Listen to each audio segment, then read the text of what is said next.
आज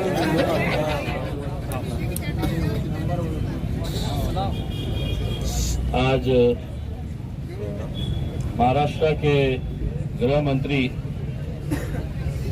महाराष्ट्र के उप मुख्यमंत्री देवेंद्र फडणवीस साहब ने मीडिया से बात करते हुए ये बताया कि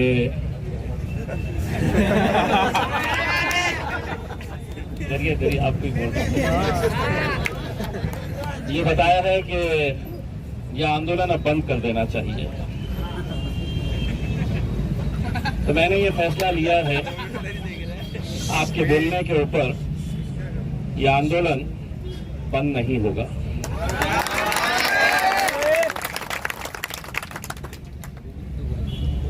और आपने उस वक्त हमें बोलने का इख्तियार खत्म कर दिए जब अपने कानून की धज्जियां उड़ाते हुए, जब मामला अदालत में चल रहा है तो अदालत का फैसला आने से पहले जब आपने ये पैगाम दे दिया कि हम अदालत को भी नहीं गिनते, अगर आप अदालत को नहीं गिनते तो इम्तियाज जलील भी आपको नहीं गिनता।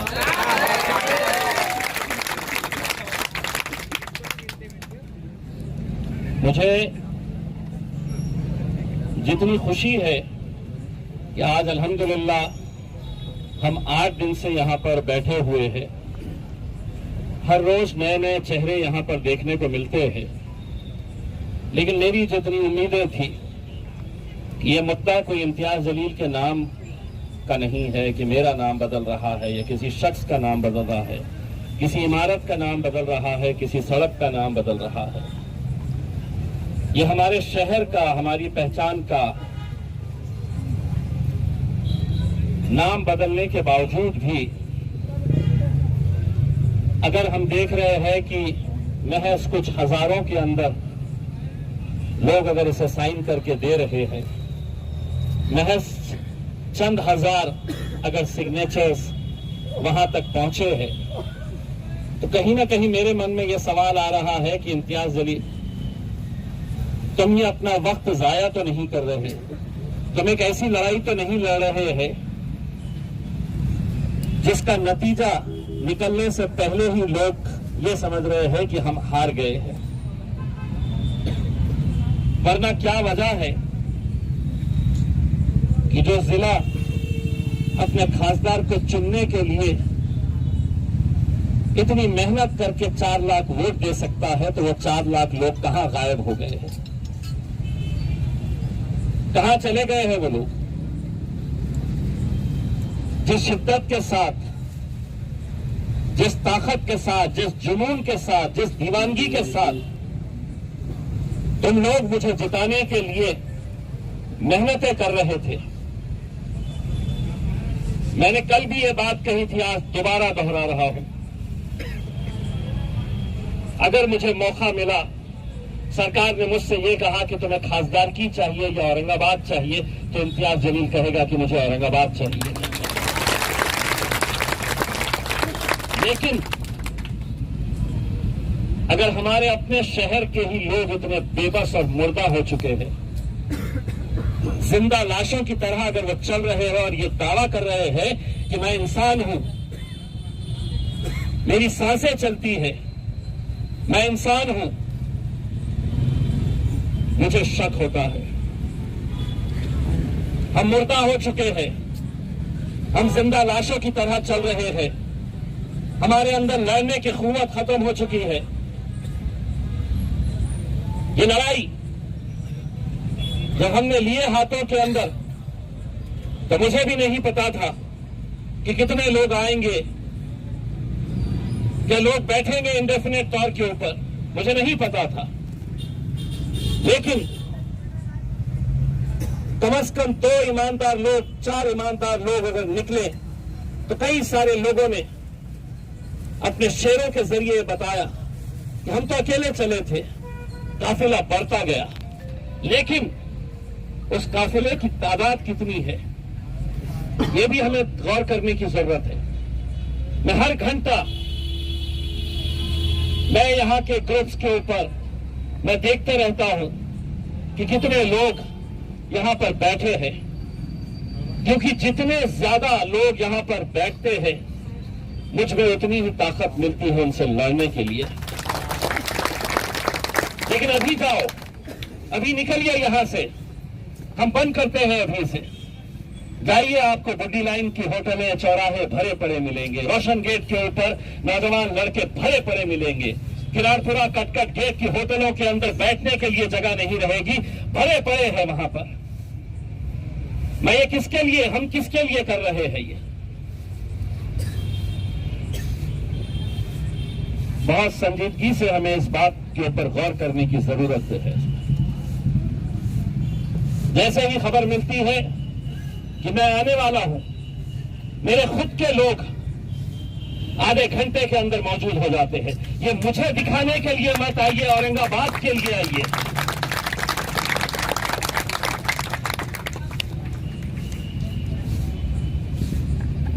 मेरे भाइयों, आपने देखा होगा कि जिस आंदोलन को आपने शुरू किया है उसकी गूंज कहां तक सुनाई दे रही है। विधानसभा के अंदर, विधान परिषद के अंदर हर मंत्री, आमदार, हर एक की जबान के ऊपर यह है।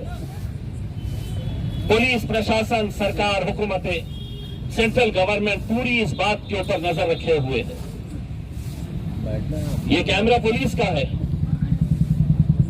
ये यहां पर लगाया इसीलिए गया है कि यहां पर बैठने वाले कौन लोग हैं, यहां पर बोलने वाले कौन लोग हैं, क्या यहां पर कोई गलत तरह की बातें हो रही हैं, क्या किसी शिवसेना के आमदार ने पुलिस को बताया है, पुलिस कमिश्नर को, कि यहां पर गुंडे बैठते हैं, गुंडों का जमावड़ा हो रहा है। ये देखने के लिए ये सब किया जा रहा है।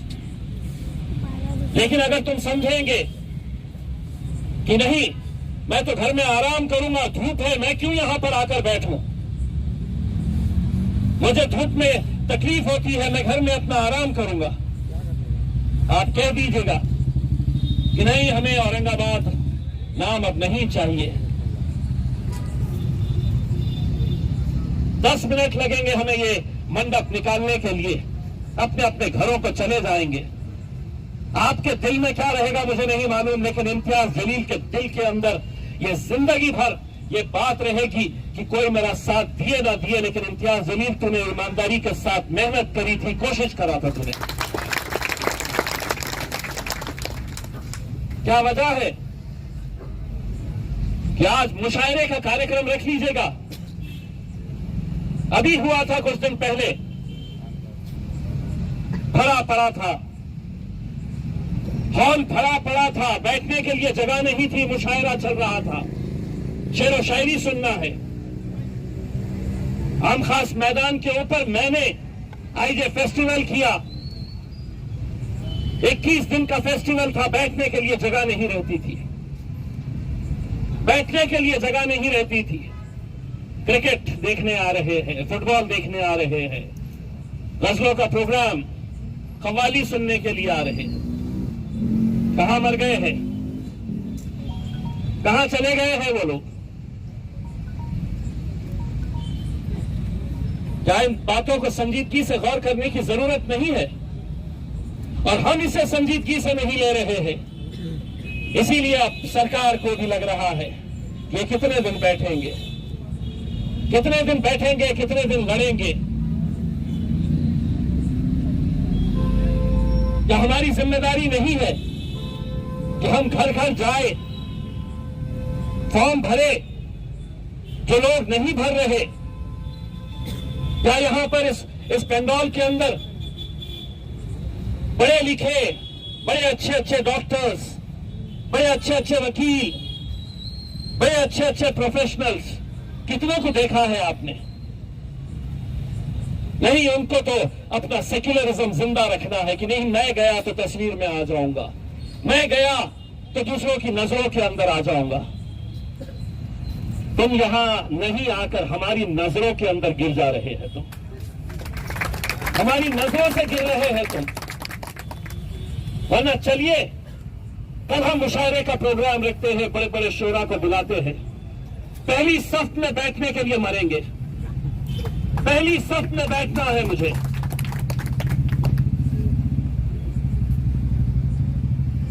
मैं कोई, देखिए मुझ पर भी बहुत इल्जाम लगते हैं, बहुत इल्जाम। आप मेरा फेसबुक पेज खोल के देखिएगा, मेरी इस तकरीर के बाद आप देखिएगा मेरे फेसबुक पेज के ऊपर अगर 500 कमेंट्स आते हैं तो 400 सिर्फ मुझे गालियां देने वाले आते हैं, सिर्फ गालियां देते हैं मुझे।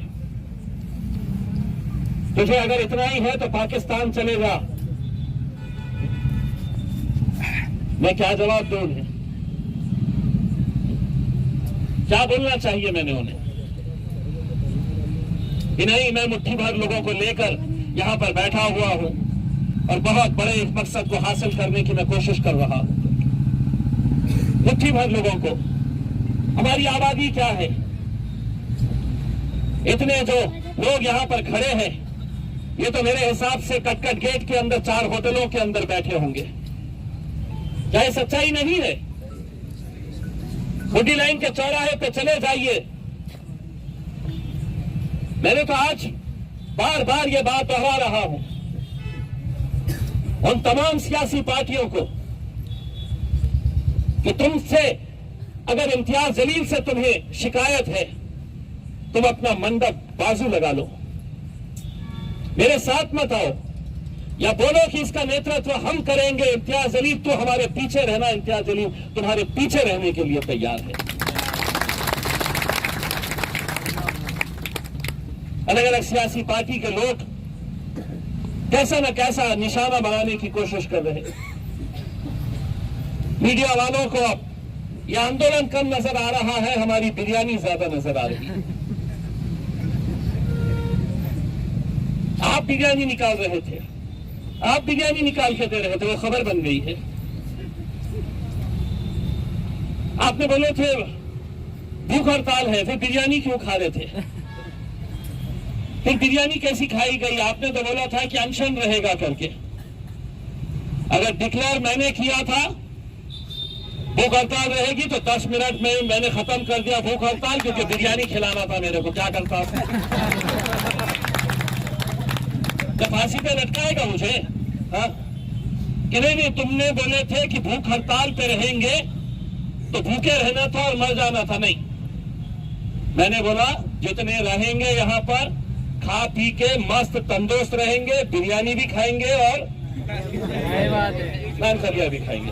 वो रिपोर्टर को मैंने पूछा खाया क्या कभी नान खलिया? तो खबर यही कि नहीं, बिरयानी फिर इम्तियाज जलील निकाल रहा है बोले भगोने में से। वो इसलिए कि उन्हें भी लग रहा है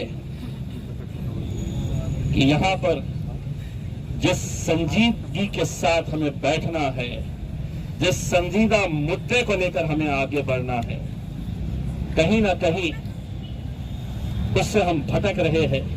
तो इसीलिए उन्हें बिरयानी नजर आ रही है, इसीलिए उन्हें दूसरी अलग अलग बातें नजर आ रही है। मेरे भाइयों, लोकसभा का अधिवेशन शुरू होने वाला है। मुझे यह मुद्दा लोकसभा के अंदर भी उठाना है। क्या इसका मतलब यह रहेगा कि इम्तियाज जलील तुम दिल्ली चले गए तो हम अपने घर चले गए?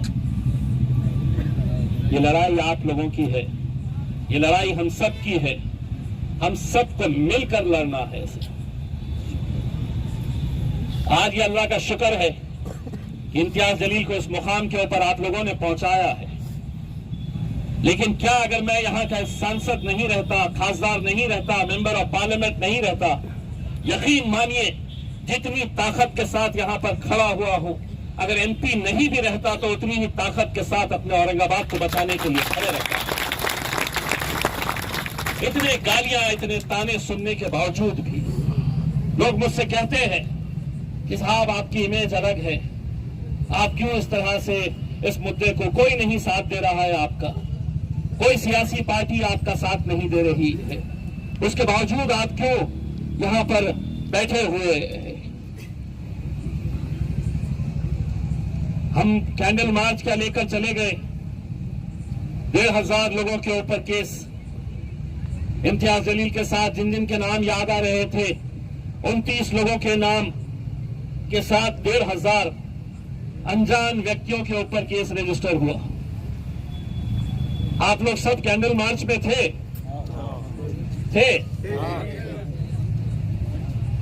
अब पुलिस मेरे साथ खेल रही है, मैं उनके साथ कैसा खेलता हूं देखिए। जेल जाने से कोई डरता नहीं है ना, केस से कोई डरता नहीं है। अब ऐलान करूंगा कि सिटी चौक पुलिस स्टेशन के सामने 5,000 लोग लाइन लगा के खड़े रहेंगे, ये बोलने के लिए कि उसमें मैं भी शामिल था।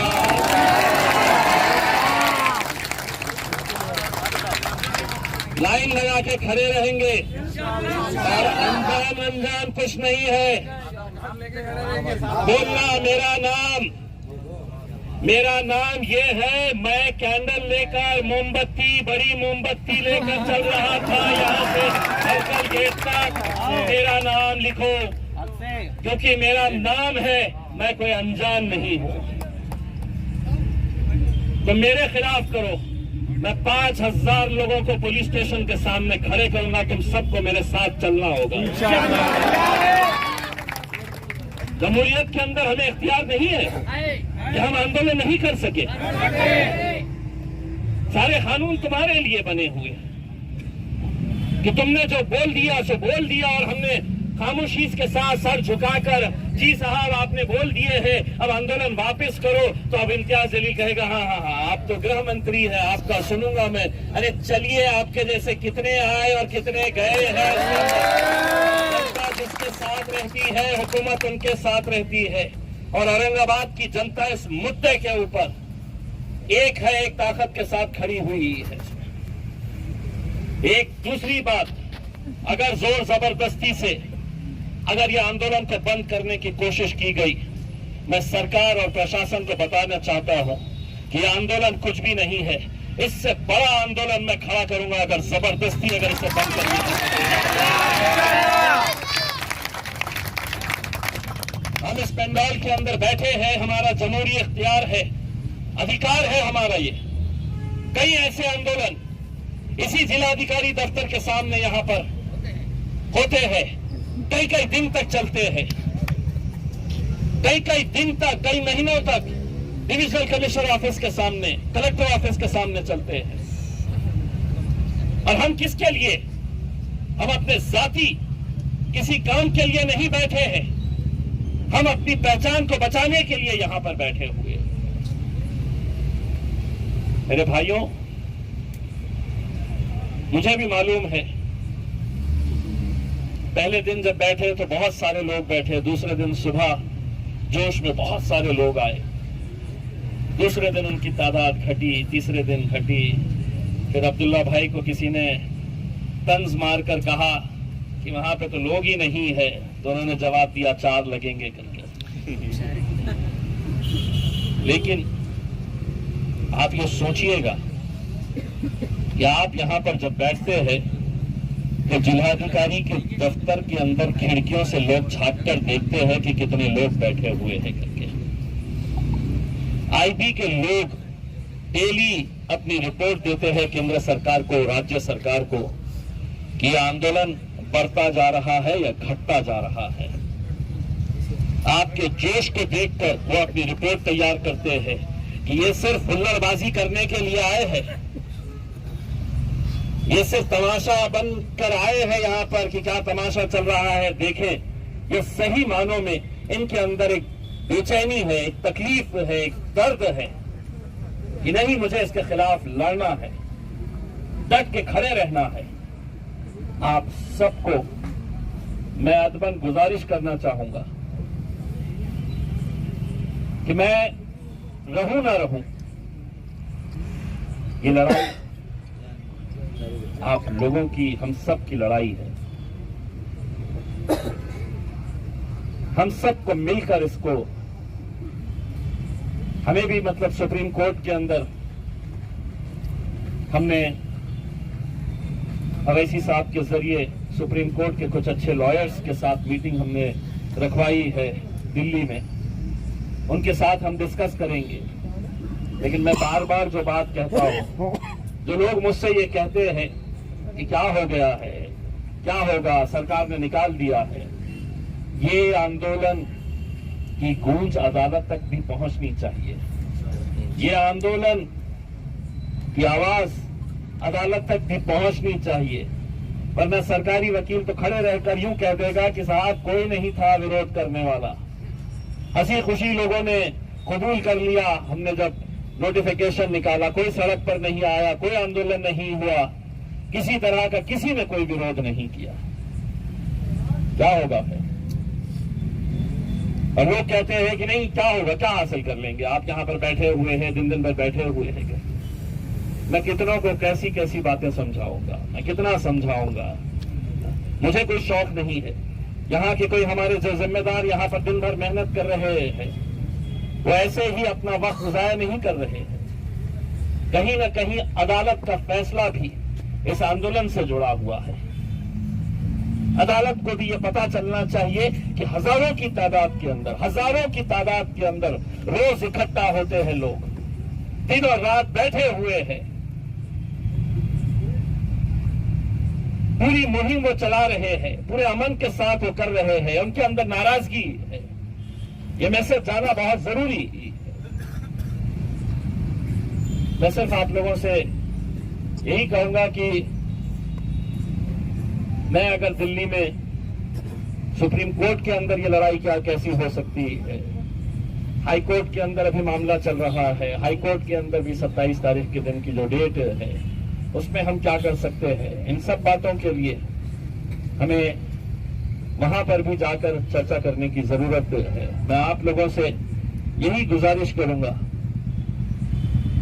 कि जब मैं इलेक्शन लड़ रहा था 2019 का, तो मैंने एक नारा दिया था कि हर कोई अपने आप को इम्तियाज जलील, मैं भी इम्तियाज जलील हूं।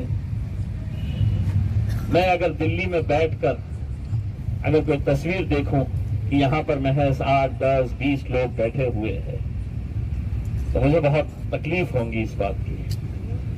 और मैं अगर ये पेंडॉल भरा हुआ देखूं, मैं अगर इस सड़क के ऊपर लोगों का हुजूम देखूं, तो मुझे भी फख्र होगा कि एक इम्तियाज जलील वहां चला गया है, लेकिन इतने इम्तियाज जलील यहां पर मौजूद हैं।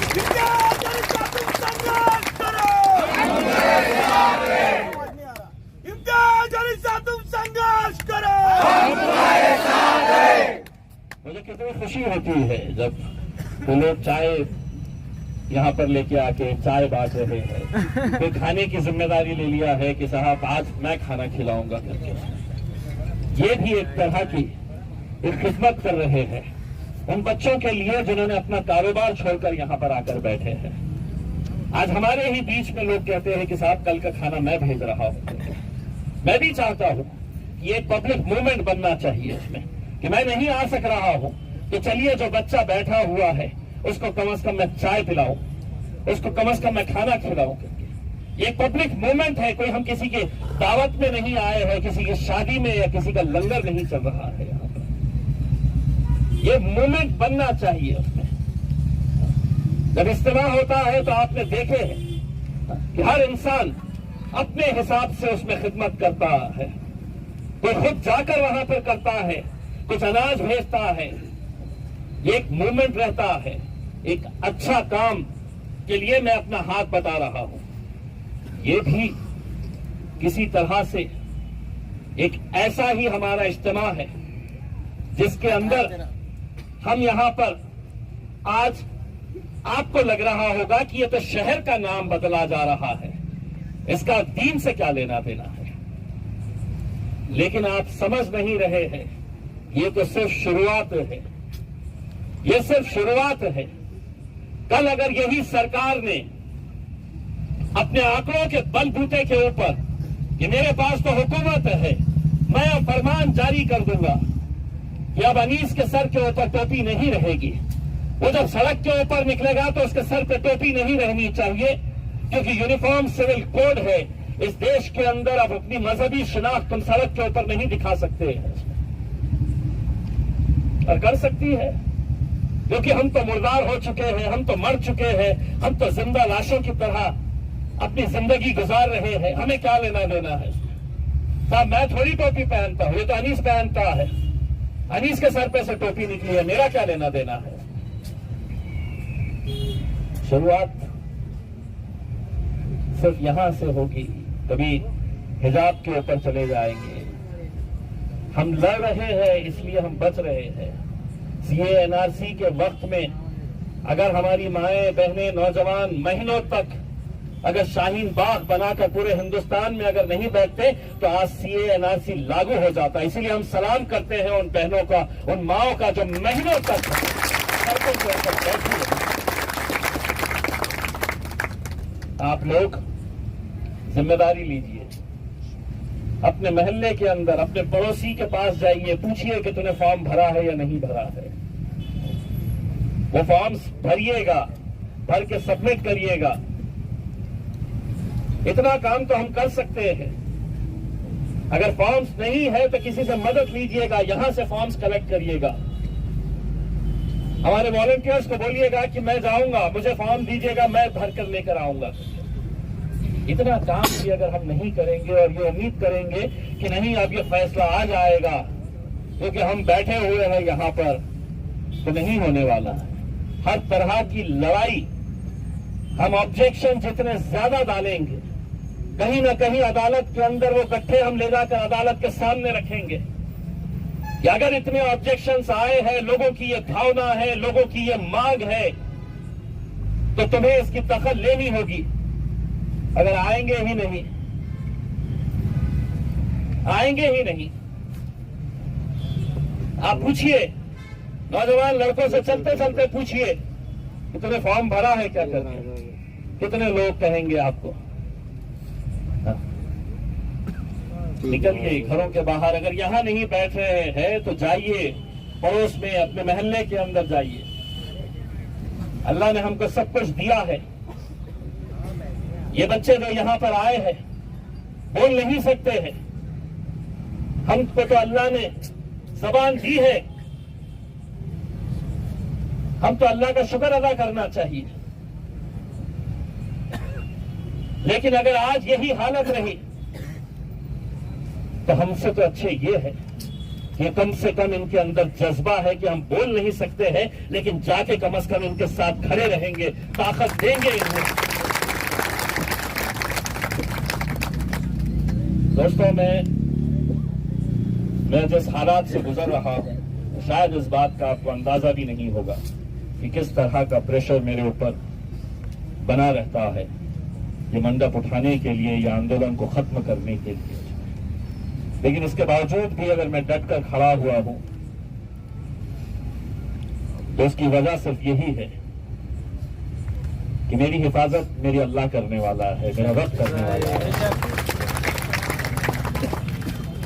आज जिस तरह के मैसेजेस मुझे आते हैं, आज जिस तरह के व्हाट्सएप के ऊपर जो लोग कैसी कैसी बातें लिखकर भेजते हैं, मैं उसको इसलिए ओपन नहीं करता हूं, मैं इसलिए इसे सामने नहीं लेकर आता हूं कि मुझे यह लगता है कि कहीं ना कहीं कोई दीवाना इसके ऊपर कोई रिएक्ट ना कर दे, कोई गलत तरह का उसी लहजे के अंदर जवाब ना दे दे। आज क्राइम ब्रांच के अंदर, पुलिस कमिश्नरेट के अंदर एक स्पेशल सेल बनाया गया है।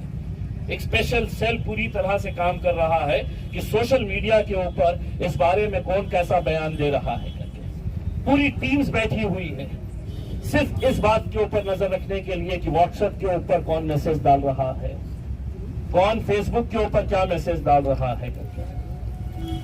आपका जोश, आपका जज्बा, आपका गुस्सा जो है, अगर आपको निकालना है तो आप वो गुस्सा उन फॉर्म्स के ऊपर निकालिए जो आपको गवर्नमेंट ने एक मौका दिया है कि अगर तुमको नहीं चाहिए तो भरो फॉर्म, ऑब्जेक्शन भर के दो हमारे पास।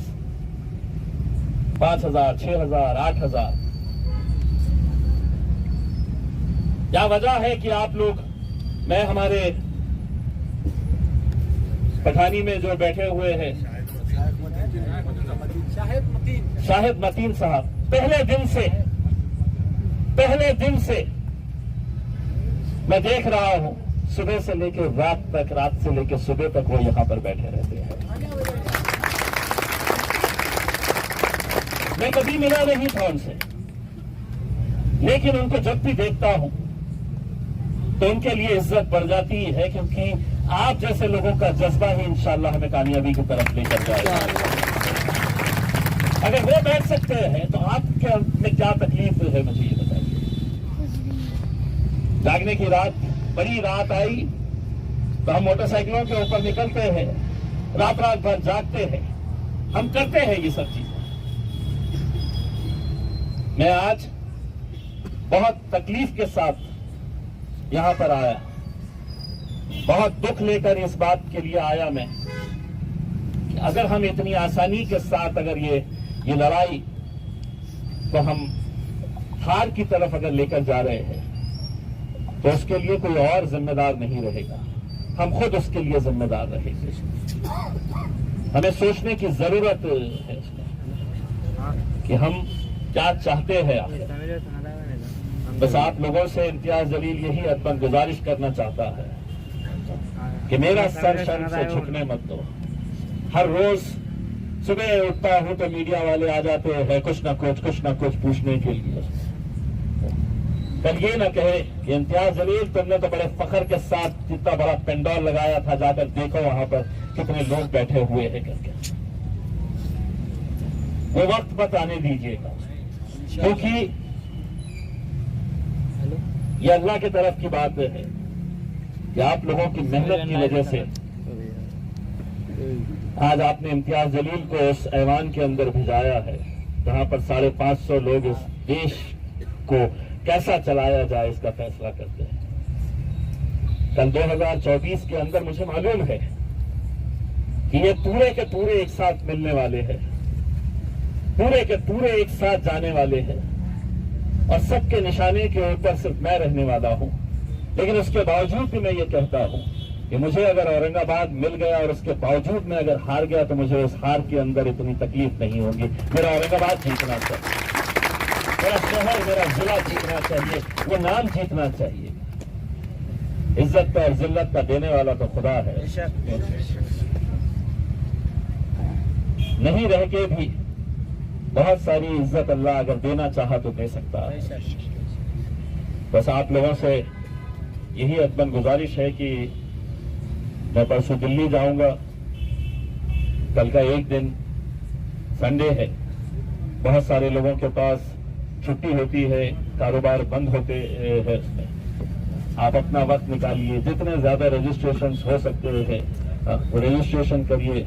अबुल हसन साहब ने खुद ने कितने हजारों की तादाद के अंदर रजिस्ट्रेशन करवाए हैं, बहुत सारे लोगों ने करवाए हैं। हमारे कॉर्पोरेटर्स को भी मैं ये बताना चाहूंगा, पूछना चाहूंगा कि कितने अपने अपने लेवल के ऊपर काम किए जा रहे हैं करके।